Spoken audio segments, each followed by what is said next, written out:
Dans la vidéo précédente, nous avons appris qu'un niveau modéré d'inflation est normalement associé avec une bonne économie. Mais ce que nous avons dans certaines périodes, comme au début des années 70, plus particulièrement en 1973, avec l'embargo pétrolier, on a commencé à observer ce qu'on appelle la stagflation. C'est le moment étonnant auquel il y a de l'inflation, en même temps que l'économie stagne, due à un choc. De là que nous avons cette combinaison des deux mots stagnation et inflation, ou bien stagflation. Regardons comment ceci peut se passer. En particulier, regardons le cas où il y a un choc de l'offre. Donc un choc du côté de l'offre. Il y a d'autres façons qui peuvent mener à la stagflation, telles que par exemple trop de régulation par un gouvernement, mais l'exemple classique est donc celui d'un choc de l'offre.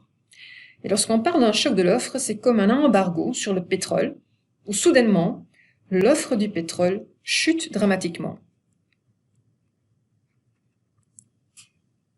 Et ceci peut être dû à un type d'urgence ou littéralement un embargo. Et réfléchissons à l'impact que ceci peut avoir sur le reste de la chaîne de l'économie. Donc si l'offre de quelque chose chute dramatiquement, nous savons qu'il y a une relation inverse avec les prix.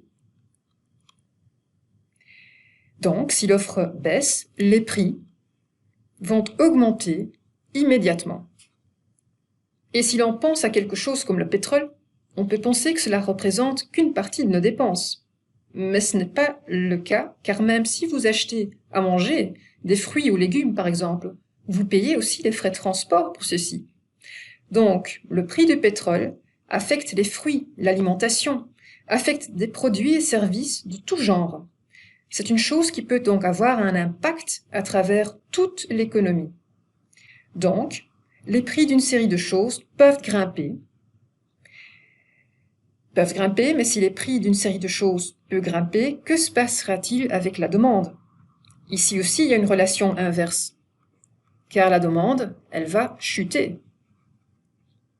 Elle va chuter, et si la demande chute, l'utilisation et la capacité de production le fera aussi, ainsi que les investissements chuteront.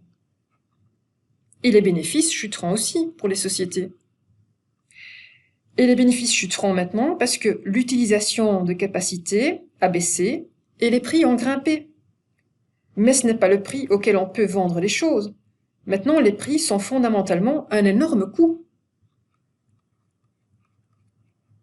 Spécialement si l'on pense du point de vue du pays importateur de pétrole, comme était le cas au début des années 70 en Europe et aux États-Unis.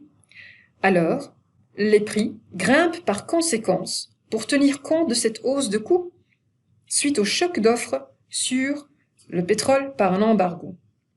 Donc, les prix grimpent, menés par le côté des coûts. Et ceci va encore impacter les bénéfices des sociétés. Et tout ceci affectera aussi l'emploi. Et les salaires baisseront. Et la demande aussi. Donc, la stagflation est une situation dans laquelle une économie reçoit un choc qui, dans un scénario classique, impactera donc l'offre si fort que cela causera une inflation dans une partie de l'économie par les coûts, comme notre exemple du pétrole, et qui affectera aussi le reste de l'économie.